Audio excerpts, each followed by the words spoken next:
자, 오늘 인물론에는 이세벨입니다.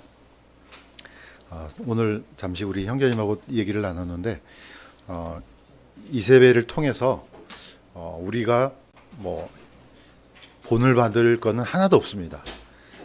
없지만은 이세벨의 나쁜 점을 통해서 교훈을 받을 수가 있습니다. 우리는 이걸 이제 타산지석 이렇게 합니다. 다른 나쁜 그런 사람을 통해서 우리는 저 사람처럼 되지 말아야지. 저 사람이 했던 일과는 무관한 삶을 살아야지. 이렇게 이제 배울 수 있는 인물 중에 하나입니다. 이세벨. 오늘 잠시 어떻게 찾아보니까 이세벨이란 이름이 바알을 높이다. 또 심지어는 어떤 경우는 순결, 순수 이런 의미로도 집어넣더라고요. 근데 어떤 게 맞는지는 뭐 모르겠지만은 뭐 이 이세벨이 순결하고 그거하고 무관한 것 같죠. 어쨌든 이름이 양쪽의 반대가 정반대의 어떤 의미가 있는 것 같습니다. 자, 이 인물을 보면은 사실 우리가 이미 인물론에서 아합왕에 우리가 한번 나눴습니다. 사실 이세벨은 아합과 이세벨은 분리가 안 되는 인물이에요. 왜냐하면 두 사람이 부부이기 때문에 이세벨을 보면 아합이 보이고 아합을 보면 이세벨이 보이고 이렇습니다. 그래도 이제 계속해서 지금 여인들을 이제 지금 나열하고 있기 때문에 이세벨을 넘어갈 수가 없습니다. 그래서 저번에 한번 같이 읽었던 말씀인데 이것도 한번 같이 한번 읽도록 하겠습니다. 교독하고 마지막으로 한번 같이 한번 읽어보겠습니다. 오므리의 아들 아합이 자기 이전에 있던 모든 사람보다 더 주의 눈앞에서 악을 행하였더라. 그가 느밧의 아들 여로보암의 제들 가운데서 걷는 것을 가벼운 일로 여기고 시돈 사람들의 왕 엣바알의 딸 이세벨을 아내로 삼으며 또 가서 바알을 섬겨 그에게 경배하고 자기가 사마리아에 건축한 바알의 집에 바알을 위하여 제단을 쌓으며 또 작은 숲을 만들었으니 아비 자기 전에 있던 이스라엘의 모든 왕보다 주 이스라엘의 하나님의 분노를 더 많이 일으켰더라. 따로 이세벨로 이렇게 읽을 수는 없고 같이 읽을 수밖에 없습니다. 왜냐하면 두 사람이 놀라운 결합을 해서 북이스라엘에서 가장 어두운 역사를 만들어냅니다. 이 두 사람을 통해서 이제 오늘 잠시 나눌 말씀 중에서 보면은 이 두 사람을 쫓아가면은 마지막 시대가 보여요. 특히 이제 앞으로 도래할 적그리스도가 통치할 그 어둠의 왕국하고 너무 많이 닮아 있어요. 그래서 이제 이 두 사람의 인물을 쫓아가다 보면은 앞으로 이런 일이 일어나기 때문에 우리는 이런 일이 일어나기 전에 이런 왕국 전에 준비를 해야 되겠구나 이런 마음이 들 것입니다. 자, 그러면은 이 이세벨이 어떤 인물인지 한번 보도록 하겠습니다. 이미 아합 왕 때 한번 나눴지만은 이 이세벨은 여기에 보면은 시돈의 왕의 공주라고 나옵니다. 사실 이게 페니키아입니다. 한 번 더 나눴지만은 페니키아는 고대 국가로 가면 항상 국가가 딱 이렇게 오늘날처럼 정비가 되어 있는 게 아니고 도시별로 이렇게 나눠져 있어요. 이 통치력이 아마 거기에 집중되니까 그런 것 같아요.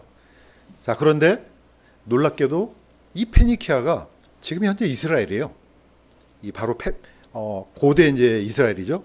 그 지역이 바로 지금 오늘날 이제 레바논 지역인데 이 지역이 어떤 지역이냐면은 전 세계를 제패했던 지역이에요. 자, 우리가 그런 적이 있었나 할 정도지만은 이 고대 페니키아는 엄청나게 영향력을 끼치고 있었습니다. 이미 이사야도 이렇게 돼 있습니다. 이사야는 이렇게 했습니다. 섬의 거주민들아, 너희는 잠잠할지어다. 바다를 넘나드는 시돈의 상인들이 너를 가득히 채웠도다. 두로의 제호는 큰 물로 말미암는 시오렛이 곧 나일강의 수확물이며 두로는 민족들의 시장이로다. 이제 이 원어로 가면은 이게 이제 이 강이 나일강인 것을 이제 드러납니다. 그러니까 이 시돈하고 두로가 그 당시 때 어마어마한 어떤 무역의 중심에 있었다는 것을 이제 알 수가 있습니다. 바로 이 지역이 그 옛날 그 엄청나게 넓었던 그 지중해를 제패하고 거기서 어마어마한 부를 획득해서 어떻게 보면 영향력을 엄청나게 펼쳤던 이제 그런 왕국 중에 하나입니다. 나중에 훗날에는 물론 이 두로와 시돈은 이스라엘로 이제 복속이 됩니다. 이때 이제 예수님께서 이 지방을 갔던 장면이 있습니다. 예수님께서 일어나서 두로와 시돈 지방으로 갔는데 어떤 여자가 이제 그분 발 앞에 엎드려서 예수님께 간구하는 이런 장면이 납니다. 그런데 이 여자를 그리스 사람이요, 민족으로는 수로보니게라고 이렇게 합니다. 이 바로 수로보니게란 말이 시리아와 페니키아의 준말이에요. 그러니까 이 지역이 고대에 페니키아 지역이 있구나. 이걸 우리가 좀 잠시 살펴볼 수가 있습니다. 예? 바로 이 여인이 자기 딸이 막이 들렸는데 쫓아내 달라고 예수님께 간청했던 그 장면입니다. 근데 이 여인이 바로 이 지역, 그리스 사람이란 말은 이게 이방인이란 거하고 똑같습니다. 그러니까 이 지역에 살았는데 지도를 보면 좀 더 우리가 쉽게 알 수가 있습니다. 이미 아하방 때 한번 썼습니다. 자, 잘 위쪽에 보면은 지중해 쪽에서 제일 왼쪽으로 이스라엘 쪽으로 붙어 있는 게 지금 제일 위쪽에 비블로스, 그 다음에 시돈, 두로, 시돈이 가운데 있죠. 바로 이 지역이 전부 다 페니키아 지역이라고 합니다. 우리가 잘 알고 있는 것처럼 페니키아는 지중해에서 나는 바로 이 오른쪽 그림처럼 이 뿔고동에서 약간 보라색 그런 빛이 나죠. 이 뿔고동에서 자줏빛 염료를 축출하는 이런 기술을 가졌는데 이 자줏빛을 염료를 축출해서 여기다가 어떤 옷감을 담그기만 하면은 그때 당시 때는 흉내 낼 수 없는 그런 빛을 어떤 옷감을 만들어냈다고 합니다. 그러니까 지금이야 뭐 누구든지 만들어내지만 이때는 이게 아마 첨단 기술 같아요. 그러니까 이걸로 어마어마한 어떻게 무역을 했던 것 같아요. 또 이쪽 페니키아 지역이 유리공예로 유명했어요. 뭐 지금이야 뭐 유리 다 만들잖아요. 이때도 역시 첨단 제품이었죠. 또 이 비블로스라는 지역이 우리가 알고 있는 것처럼 성경이라는 이 바이블의 바로 어원이 됩니다. 이때 이제 이집트에서 났던 그 파피루스를 배우다가 이집트에서 만든 이제 종이를 여기서 이제 어떻게 수입해서 또는 여기서 다시 또 가져와서 어떤 그 기술력으로 종이를 만들어서 이렇게 이제 또 무역을 했던 것 같아요. 그러니까 당시에 이 피니키아는 모든 세상 사람들이 저 나라만 가지고 있는 그런 기술력으로 이 지중해에 있던 수많은 그런 이 해안 도시에다가 물건을 팔았던 것 같습니다. 그러니까 어때요? 이 지중해 주변에 있던 모든 부가 어디에 집중되겠습니까? 페니키아로 집중될 수밖에 없습니다. 지금 우리가 보고 있는 영어, 이 영어의 어원이 어디입니까? 바로 이 페니키아어입니다. 히브리어 페니키아입니다. 헬라어 페니키아입니다. 라틴어 페니키아입니다. 모든 언어가 다 이 페니키아에서 나옵니다. 그러니까 어때요? 엄청난, 우리는 지금 잊혀진 거지만은 이 페니키아는 어마어마한 제국이었던 것을 우리가 알 수가 있습니다. 바로 여기에 공주가 바로 우리가 오늘 배우려고 하는 이 이세벨입니다. 그러니까 우리는 그냥 쉽게 넘어가지만은 이세벨의 존재가 엄청난 이 도시국가의 공주라는 거죠. 그러니까 북주하고 남주하고 나눠졌을 때 북이스라엘은 이걸 발빠르게 이용하죠.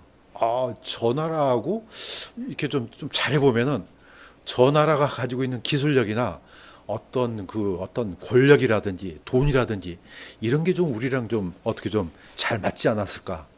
아마 이 오므리 왕조, 오므리가 아마 이런 생각을 했던 것 같아요. 그래서 오므리의 아들 아합이 드디어 이 페니키아 시돈의 공주하고 결혼을 하죠. 그러면 어떻습니까? 자기네 이 북이스라엘을 잘 어떻게 해서 부강시키려는 그런 정략 결혼인 것을 우리가 알 수가 있습니다. 그런데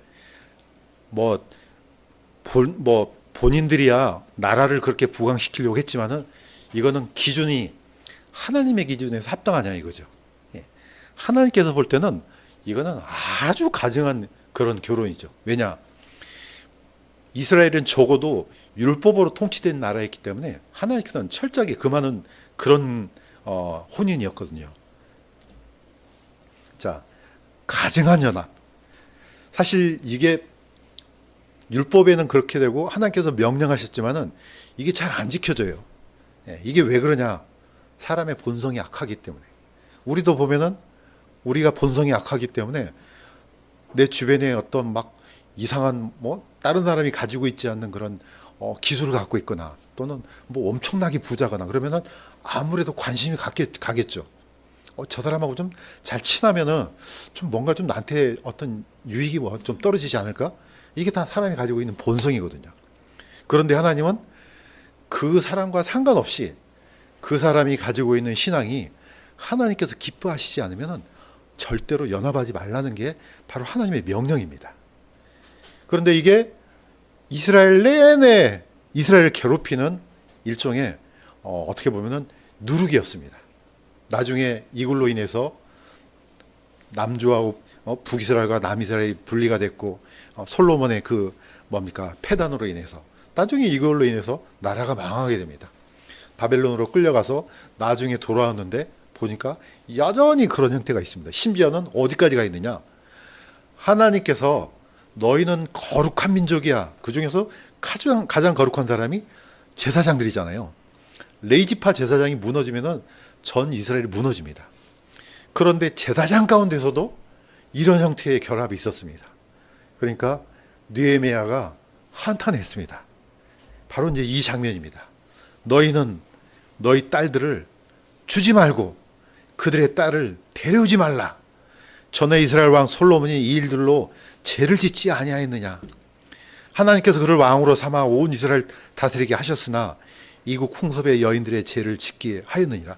이국 풍습의 여인들이, 그러니까 어떤 단순한 결혼이 아니고 결혼을 하게 되면은 그 여인이 가지고 있었던 다른 나라 이교도의 신앙을 가지고 들어오니까 문제라는 거죠. 이게 그 여인을 타고 들어옵니다. 옛날 최초의 에덴 동산에서 일어났던 사건을 보면 우리가 잘 압니다. 하와를 통해 뭐가 들어옵니까? 사탄의 속임수가 들어옵니다. 아담을 직접 속일 수는 없어요. 왜? 하나님께서 아담하고 직접 얘기했거든요. 그러니까 아담은 안 속아요. 그런데 자기의 아내를 통해서 들어와요. 늘 사탄은 이 작전을 씁니다. 우리는 자신 있어요. 뭐 그 어떤 속임수도 안 넘어가요. 그런데 나를 통해서 나랑 가장 친한 누군가를 통해서 들어오면요, 이게 들어올 수가 있습니다. 항상 마귀는 이런 작전을 써왔습니다. 그러니까 세상에서 가장 지혜로웠던 솔로몬이 왜 모르겠어요. 그런데 나라를 부강하게 만들려고 혼인동맹을 맺었는데 그 여인이 가지고 있었던 그 이방 신을 가지고 들어오니까 그 지혜롭던 솔로몬 왕이 눈이 어두워집니다. 이거는 어느 누구도 장담할 수 없습니다. 아니 솔로몬도 그랬는데 우리는 뭐 내가 손에다 장을 지져 이렇게 할 수 있습니까? 안 돼요. 우리도 모르게 이게 들어올 수가 있습니다. 그래서 늘 우리는 서로를 지켜줘야 됩니다. 나만 지켜서는 안 되고 혹시 우리 옆에 형제나 자매가 잠들어가거나 하면 지켜줘야 됩니다. 그래서 하나님께서 기뻐하시는 이 교회가 예수님께서 오시는 그날까지 이런 나쁜 습성이 들어오지 않도록 우리가 이렇게 날마다 기도할 필요가 있다고 봅니다. 자, 하나님께서 가증하게 여기는 이 연합이 두 사람을 통해서 이루어집니다. 아합 왕과 이세벨을 통해서. 그러면 어떻게 됩니까? 이게 자연스럽게 어둠이 들어옵니다. 그냥 단순하게 그냥 사람 대 사람으로 결혼했는데 이게 여기서 끝나는 게 아니죠. 이거는 왕과 페니키아 공주의 결혼이에요. 우리도 보통 요즘에 결혼 그러면은 둘이서 결혼하는 것은 그거는 뭐 지금 사람의 생각이지만 옛날에는 어떻습니까? 집안 대 집안이 하잖아요. 집안이 오케이 해야지 되는 거죠. 이때는 전체 국가가 결혼하는 거예요. 그러면은 페니키아의 어둠이 어디로 타고 들어옵니까? 북이스라엘로 들어올 수밖에 없습니다. 그러니까 이런 현상이 일어납니다. 자, 이거 한번 같이 한번 읽도록 하겠습니다. 시작. 아합과 같이 자신을 팔아 주의 눈앞에서 악을 행한 자가 아무도 없었으니 그의 아내 이세벨이 그를 부추겼더라. 그가 주께서 이스라엘 자손 앞에서 쫓아내신 아모리 족속이 행한 모든 것에 따라 우상들을 따르는 일에서 매우 가증하게 행하였더라. 아니나 다를까 이 이세벨과 결혼하니까 이세벨이 어떻게 합니까? 아합왕을 부추기죠. 그러니까 아합왕이 거의 그냥 눈이 멀어요. 왕이 그러니까 어떻습니까?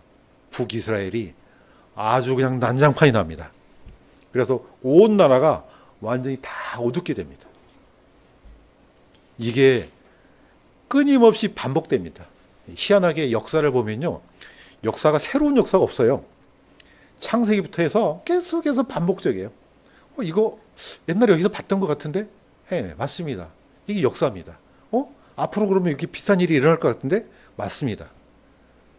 그런데 정말로 지혜로운 사람은 그 암울했던 역사를 통해서 나는 저렇게 따라가지 말아야지. 이렇게 하는 사람이 있는 반면에 대부분의 사람들이 그게 그런 일이 일어나도 전혀 깨닫지를 못합니다. 그러니까 역사가 계속해서 반복적으로 일어납니다. 오늘 우리가 이세벨을 통해서 우리가 뭘 배울 수 있습니까? 우리는 저런 결합, 저런 연합을 따라가지 말아야지. 이렇게 배워야 될 줄로 믿습니다. 자, 그런데 이 깊은 어둠 가운데서도 이 어둠 속에 빨려 들어가지 않는 사람이 있습니다. 이게 희한하게 시대마다 또 일어납니다. 이것도. 자, 이 깊은 어둠 속에서도 하나님을 두려워한 사람이 있었습니다. 그 중에 한 사람이 바로 여기 나오는 오바댜입니다. 이 대언자는 그 서슬퍼런 그 시대 때도 하나님을 두려워해서 하나님의 대언자들을 50명씩 굴에 숨겼습니다. 그 다음에 그 사람들한테 빵과 물을 먹였습니다. 아마 동굴이 굉장히 컸던 모양이에요. 50명씩 들어가려. 그런데 이 비용이 얼마나 크겠습니까? 한 사람씩 50명, 100명을 먹이는데 이 재원이 어디서 났겠습니까? 자기 돈 다 들여서 이렇게 했지 않겠습니까? 그 위험을 무릅쓰고. 이런 사람이 있단 말이에요. 늘 언제든지 나라가 망할 듯 하면서도 망하지 않는 것은 누군가가 있기 때문에 그렇습니다. 분명히 어둠이 깊은 어둠인데 어디선가 빛이 있는 겁니다. 그러니까 이 작은 빛 때문에 계속해서 이 빛이 이어져 내려가는 겁니다. 우리 교회도 복음도 똑같습니다. 다 없어진 것 같은데 어디선가 복음의 빛줄기가 있기 때문에 여기까지 온 겁니다. 누군지는 모르지만은 또 이렇게 어떻게 해서 이게 그 어떤 이 어둠의 골짜기를 지나서 또 이렇게 넘어오는 겁니다. 어떻게 보면 이게 하나님의 놀라운 생명력이라고 저는 믿습니다. 자, 이 중에 또 한 사람이 있습니다. 누굽니까? 엘리야입니다. 엘리야는 드디어 아이고 다 죽어버렸네. 이제 나만 남았네. 하나님 앞에 주여 저만 남았나이다. 그러니까 하나님께 이렇게 얘기를 하십니다. 내가 나를 위하여 이스라엘 안에 7,000명을 남겨두었나니 곧 바알에게 절하지 아니한 모든 무릎과 바알에게 입맞추지 아니한 모든 입이니라. 너 말고 또 있어.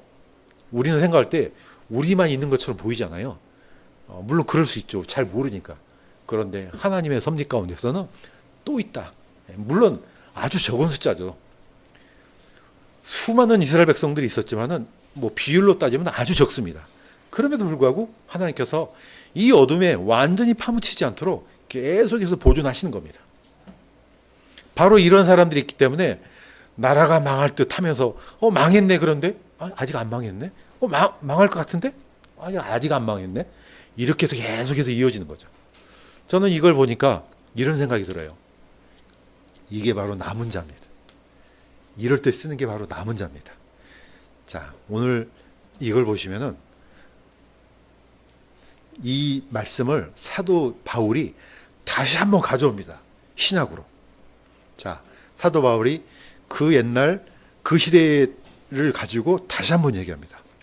하나님께서 자신이 미리 아신 자신의 백성을 버리지 아니하셨나니. 자, 엘리야가 했던 얘기를 그대로 적습니다. 엘리야가 나만 홀로 남았거늘 그들이 내 생명도 찾나이다 하나 하나님께서 내가 나를 위하여 바알 행상하게 무릎을 꿇지 않은 사람 7,000명을 남겨두었노라. 그러면서 이렇게 얘기합니다. 그런즉 이와 같이 이 현 시대에도 은혜의 선택에 따라 남은 자가 있느니라. 시대마다 있는 겁니다. 그럼 이 시대가 언제겠습니까? 제가 믿기로는 이 시대가 아마 어쩌면은 바로 7년 대환란 시대, 적그리스도 왕국 시대가 아닌가 생각이 들어요. 자, 구약에 하나님께서 율법에 명령하십니다. 너희들은 곡식을 벨 때 다 베지 말고 기퉁이를 남겨놓으라 그러잖아요. 물론 이제 그 기퉁이에 남겨놓은 걸 가지고 나중에 고아도 먹고 나그네도 먹고 과부도 먹고 힘없는 사람, 먹을 거 없는 사람이 지나가다가 그 나머지 기퉁이를 먹습니다. 이거는 하나님의 긍휼입니다. 하나님의 남은 은혜입니다. 어떻게 보면 우리 이방인들이 그 남은 은혜를 먹고 구원받는 거라고 저는 믿습니다. 사실 우리는 당연한 게 아니에요. 부스럭이에요, 부스럭이. 아까 두로와 시돈 얘기했잖아요. 예수님께서 두로와 시돈에 가셨잖아요. 자, 그러니까 막 살려달라고 하니까 내 딸이 막이 들렸나이다. 제발 쫓아달라고 하니까 예수님께서 뭐라고 하셨습니까? 자녀의 빵을 개들한테 던짐이 마땅하지 않다 이렇게 했습니다. 이거는 절대 있을 수 없는 얘기야 하니까 그 바로 수로보니게 여인이 옳소이다. 그러나 개들도 그 주인의 상에서 떨어지는 빵 부스러기를 먹나이다. 사실 우리가 빵 부스러기를 먹고 이렇게 하나님의 자녀가 된 겁니다. 이건 정말 할렐루야입니다. 늘 남겨진 음식, 버려진 음식, 그래서 버린 돌입니다. 예수님은 이스라엘 백성들이 버린 돌이에요. 그런데 그 버린 돌 위에 이 교회가 세워진 겁니다. 얼마나 놀랍습니까? 그런데 그 교회뿐만이겠습니까? 이스라엘 백성들 가운데서도 또 남은 자가 있는 겁니다. 자, 교회는 우리가 잘 알고 있는 것처럼 원래는 이스라엘 백성들이 본래의 올리브 나무예요. 열매를 못 맺으니까 잘라버렸어요. 그 다음에 야생 올리브 나무를 여기다 접붙인 거죠. 이게 교회입니다. 그래서 우리가 지금 이 안에서 열매를 맺고 살잖아요. 그런데 언젠가 때가 되면은 이게 올려가잖아요. 그러면 어떻게 해요? 하나님께서 버려졌던 그 본래 나무를 다시 접붙인다 그랬습니다. 이게 바로 남은 자의 시대인 거죠. 그래서 하나님께서는 끊임없이 남은 자를 통해서 하나님의 복음이, 하나님의 은혜가 흘러가도록 만들었습니다. 자, 그런데 이세벨의 이 삶을 통해서 또는 이세벨의 뿌리와 이세벨의 마지막을 통해서 약간 눈에 들어온 게 있습니다. 그거는 놀랍게도요, 앞으로 되어질 일과 너무나 관련이 깊습니다. 자, 어떤 면에서 그런지 한번 보도록 하겠습니다. 이세벨의 최후를 보면요, 굉장히 놀랍습니다. 어떤 면에서 그러냐? 이세벨이 죽은 장소 때문에 그렇습니다. 자, 지금 이 지도를 보면 눈에 잘 안 들어오죠? 저기 보면 갈릴리가 있습니다. 지금 이 지도는 약간 3D 아마 그런 기법으로 만든 것 같아요. 보시면 아시겠지만은 제일 밑에 뭐가 있습니까? 무기또 요새가 있습니다. 좀 오른쪽 가면은 예스리엘이 있습니다. 자, 이게 지금 갈릴리에서 호수가 쭉 내려오잖아요. 그러면 요단강을 건너면은 하로 평원이 있습니다. 이 평원을 지나면은 바로 여기가 무기또 평원입니다. 무기또 요새는 따로 있어요. 여기가 평원이 아니고 무기또 평원은 넓어요. 여기를 무기또 평원을 다른 말로 예스리엘 평원이라고도 얘기합니다. 자, 여기가 바로 이스라엘의 빵 공장이에요. 아니, 빵 바구니라고 합니다. 여기가 엄청나게 넓기도 하거니와 여기서 수많은 밀들, 보리들이 자라기 때문에 이스라엘로서는 여기는 어떻게 보면은 굉장히 그 중요한 요새이기도 합니다. 왜냐하면 여기를 못 지키면은 이스라엘이 식량이 위험해져요. 그런데 여기는 식량뿐만 아니고 교통의 요충지예요. 동서사방으로 지나갈 수 있는 아주 중요한 데요. 우리나라 보면은 곡창지대 그러면 어디입니까? 우리나라 곡창지대. 호남평야예요. 호남평야는 굉장히 중요한 평야예요. 그러니까 일제시대 때 그 호남평야에서 나는 그 곡물을 수탈하기 위해서 군산항을 더 키웠던 거죠. 그 군산항을 통해서 호남평에서 나는 이 식물들을, 곡물들을 다 수탈하려고. 그런 것처럼 이스라엘에서는 호남평야와 같은 이 평원이 바로 무기또 평원이에요. 근데 여기가 어디입니까? 바로 아마겟돈입니다. 무기또의 평원, 무기또의 산, 하르 무기또가 바로 헬라어로 아마겟돈입니다. 이게 굉장히 넓기 때문에 군사들이 여기에 집결하기가 너무 좋아요. 그래서 밑에 작은 글씨로 되어 있지만요, 나폴레옹이 이런 말을 했다고 합니다. 딱 그걸 보더니 최고 좋아. 전투하기 최고로 좋아. 아주 회전을 벌리기에 너무 좋다고 평가할 정도로 넓은 곳입니다. 이때 하나님께서 예후한테, 바로 아합의 장군 예후한테 명령을 합니다. 이렇게 명령합니다. 너는 내 주인 아합의 집을 치라.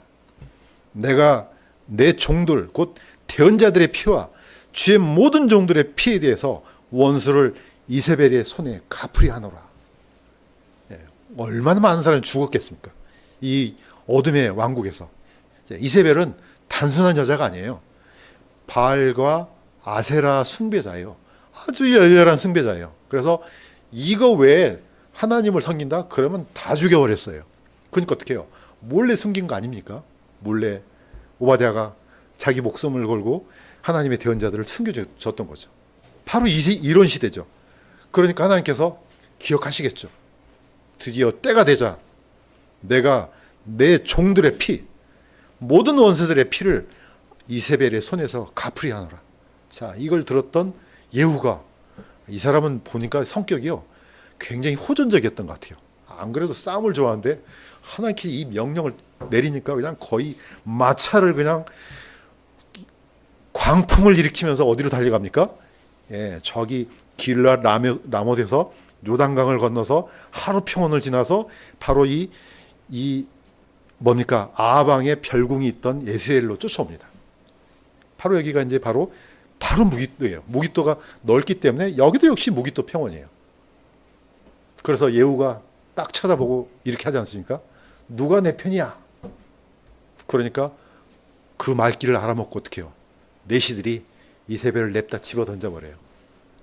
그래서 이세벨은 땅으로 떨어지자마자 산산조각이 납니다. 그때 개들이 다 물어 뜯어먹었습니다. 그러니까 굉장히 비참한 죽음을 맞이하죠. 이게 바로 이세벨의 최후입니다. 그러면은 이게 단순한 인생이 아니에요. 딱 깊이 묵상하면은 언젠가 예수님께서 오시면은 이 무깃도 평원에서 그런 일이 일어나겠구나.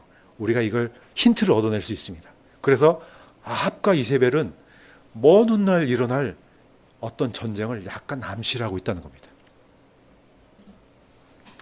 자, 아마겟돈 다시 한번 보겠습니다. 이 이세벨을 쫓아가면 이게 보입니다. 자, 그가 히브리 말로 아마겟돈이라는 곳으로 그들을 함께 모으더라. 일곱째 천사가 자기 병을, 자, 개역성경에는 대접으로 되어 있죠. 병을, 대접을 공중에 쏟아부음에 큰 음성이 하늘의 성전에서 왕자로부터 나서 이르되 다 이루어졌도다. 마지막 전쟁입니다. 여기서 모든 게 끝나는 겁니다. 최후의 전쟁터. 아합은 길랏 라못에서 화살을 맞고 거의 나중에 죽어서 이제 사마리아에 묻히잖아요. 이 이세벨은 바로 무깃도에서 죽습니다. 마지막에 이 어둠의 정부가 이렇게 끝장나겠구나. 이 정부도 똑같습니다. 적그리스도가 다스리는 이 왕국은요, 적그리스도하고 거짓 대언자의 일종의 연합이에요. 하나는 정치 권력, 하나는 종교 권력. 이 두 가지가 결합이 되면은 엄청난 파워를 갖게 됩니다. 그래서 항상 고대 국가는 뭘 먼저 가져옵니까? 내가 왕이라 그러면요, 항상 종교 권력을 같이 가져와요. 그래서 왕국 옆에 항상 뭐가 있습니까? 무당이 살아요. 근데 보통 무당이 아니잖아요. 이 직위를 줘가지고 앞으로 나라가 어떻게 될 것 같냐? 저기 싸움을 하려는데 야, 날 좀 잘 좀 잡아봐. 이렇게 전문적으로 국가기관 아래 하부기관처럼 운행하는 게 있습니다. 그런데 이게 갑자기 더 큰 힘을 갖게 되면 거꾸로 먹히잖아요. 어쨌든 이 두 가지 힘이 플러스가 되면 어마어마한 힘이 발산하게 됩니다. 보니까 똑같아요. 아방과 이세벨이 결합되니까 거의 폭발력 있는 그런 힘이 만들어집니다. 그래서 북이스라엘 전체를 다 장악하잖아요. 그런데 계시록 보면 똑같습니다. 자, 마지막이니까 이거 한번 같이 한번 읽겠습니다. 시작. 짐승이 잡히고 거짓 대언자도 그와 함께 잡혔는데 그는 짐승의 표를 받은 자들과 그 영상에게 경배하는 자들을 기적들로 속이던 자라. 이 둘이 산채로 유황으로 불타는 불로스에 던져지고, 마지막 전쟁에는 예수님께서 직접 오셔서 끝장냅니다. 짐승, 적그리스도가 잡히죠. 거짓 대언자가 잡히죠. 아예 이들은 산채로 불호설에 던져집니다. 그 다음에 사탄은요, 무적행에 1000년 동안 가두죠. 우리가 이 1000년 동안 가둬진 이 때를 천년왕국 이렇게 합니다. 이제 다음 주에, 이번 주에 할 건데, 그래서 우리가 전천년설 하면은 천년왕국 전에 예수님께서 오신다, 이런 이제 어떻게 보면은 그런 관점입니다. 자, 이게 바로 아마겟돈 전쟁이에요. 그래서 아합과 이세벨 마지막 최후 장면을 보면은 이 장면이 떠오릅니다. 이세벨도 이때 죽잖아요. 언젠가는 우리를 속이던, 이 세상을 속이던 이 짐승이 잡히고 거짓죄언자도 같이 잡히겠구나. 우리가 이제 이걸 알아낼 수가 있습니다. 이제 이세벨의 왕국과 어둠의 왕국을 보겠습니다. 좀 약간 이세벨을 통했는데 어떻게 보면 계시록으로 왔는데, 이것도 역시 한번 제가 한번 이렇게 비교를 한번 해봤습니다. 자, 앞으로 있을 이 왕국, 이건 뭐 어떻게 될지 상상하기가 힘들지만은 이런 왕국이 도래합니다. 물론 저는 개인적으로 이 적그리스도가 통치적이 대전에 부활할 걸로 믿지만은 어쨌든 이때도 남은 자들이 있어요. 자, 이렇게 합니다. 그 짐승의 형상에게 경배하려 하지 아니한 자들은 다 죽이게 하더라. 이때도 역시 옛날 이세벨이 다스렸던 그때도 죽였던 것처럼 이때도 그럴 겁니다. 오른손 안에나 이마 안에 표를 받게 하고 그 표를 가진 자에는 아무도 사거나 팔지 못하게 하더라. 그 수는 666인이라. 돌아가는 형국을 보니까 이 왕국이 멀지 않았다고 봅니다. 계속해서 뭔가를 사람들의 일거수일투족을 감시하는 그런 시스템을 만들어 가잖아요. 그러면 이걸로 끝나는 게 아니죠. 언젠가 그런 왕국을 열겠다는 거죠.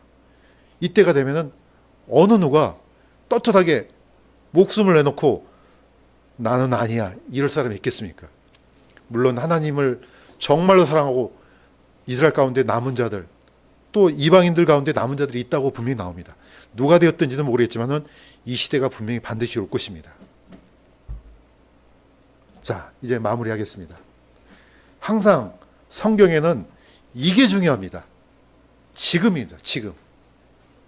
우리가 보통 뭐 환란을 통과하네, 뭐 마하네, 이걸로 싸우잖아요. 자, 내일 비가 올 것이라고 맞추는 게 중요합니까? 지금 우산을 준비하는 게 중요합니까? 항상 지금이에요. 아니, 내일 비가 올지 안 올지는 몰라요. 그런데 맞췄다 쳐요. 무슨 의미가 있습니까? 아무 의미가 없어요. 중요한 것은 지금 내가 우산을 갖고 있냐, 이게 중요한 겁니다. 그러니까 뭐 통과하네 마네 이걸로 싸우는 건 그건 미련한 사람들이에요. 지금 내 안에 내가 지금 갖고 있다면은 통과해도 문제가 없을 것이고 안 통과해도 문제 없을 것이고, 분명히 이러한 기회를 놓쳤습니다. 누가? 개인적으로는 이세벨이 놓쳤습니다. 예수님은 이걸 기억나게 하십니다. 계시록에서 두아데라에 있는 교회에게 편지를 쓰라. 교회 천사에게 쓰라. 그녀가, 이세벨이 자기를 가리켜 여대언자라며 내 종들을 가르치고 꽤 음행하게 하며 또 우상들에게 희생을 바친 것들을 먹게 하노다. 내가 그녀에게 그녀의 음행을 회개할 여지를 주었으나 그녀가 회개하지 아니하였도다. 하나님께서는 이미 엘리야를 통해서 증명하셨어요. 갈멜산에서 다 백성들이 그분이 하나님이라고 했습니다. 그런데 아합과 이세벨은 그걸 보고도 이거 완전히 엘리야를 잡아 죽이려고 했잖아요. 회개하지 않았다는 겁니다.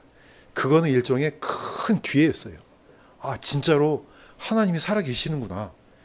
이렇게 해서 자기의 잘못됨을 회개했으면 얼마나 좋겠습니까? 그런데 어디까지 마음이 묻어집니까?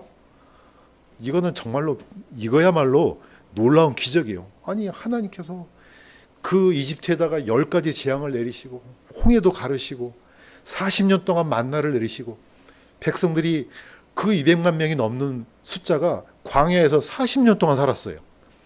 지금 현재 이스라엘 자체가 기적이에요. 이거는 이 역사 자체가 증명하는 겁니다. 온 세상 사람들이 다 알아요. 그런데도 불구하고 전혀 깨닫지를 못합니다. 이거야말로 기적입니다. 아니, 저런 걸 보고도 어떻게 성경을 안 믿지? 저런 현상을 통해서도 어떻게 회개하지 않지? 아니 저걸 보고도 어떻게 마음이 움직이지 않지? 저는 거꾸로 이게 기적이라고 봅니다. 일어날 수 없는 기적이지만 그렇다는 겁니다. 자, 그래서 우리는 늘 지금이 중요합니다. 그래서 내 마음이 지금 현재 예수님을 맞이할 준비가 되었느냐, 이게 중요하다는 겁니다. 혹시라도 자신이 없으면 지금 하면 됩니다. 제가 계속해서 반복하잖아요. 자신이 없습니까? 지금 하면 됩니다. 항상 지금이 중요해요. 십자가의 강도가 언제 구원받았습니까? 바로 그날 구원받았습니다. 그냥 구원을 계속 받아가는 게 아니고 그날 받는 거예요. 지금 이 순간 받는 겁니다. 그래서 마지막 읽고 마치도록 하겠습니다. 시작. 오직 오늘이라 불린 때에 서로 날마다 권면하여 너희 중에 아무도 제 속임수를 통해 강팍하게 되지 아니하도록 가라. 아멘.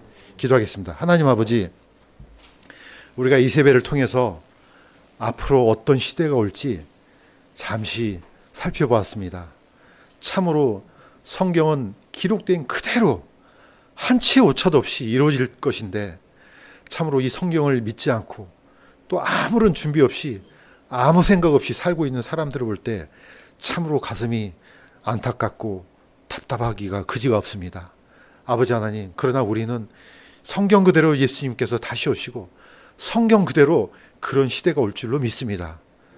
아버지 하나님, 우리가 이 성경을 볼 때마다 또 우리의 마음을 두드리는 하나님의 말씀을 들을 때마다 우리는 하나님 앞에 무릎 꿇고 혹시라도 우리 안에 어둠이 있다면 아버지 앞에 자백하고 하나님의 영원한 빛이 우리 가운데 항상 밝게 빛날 수 있도록 도와주시옵소서. 또한 우리 교회가 이런 사역을 잘 감당할 수 있도록 주님께서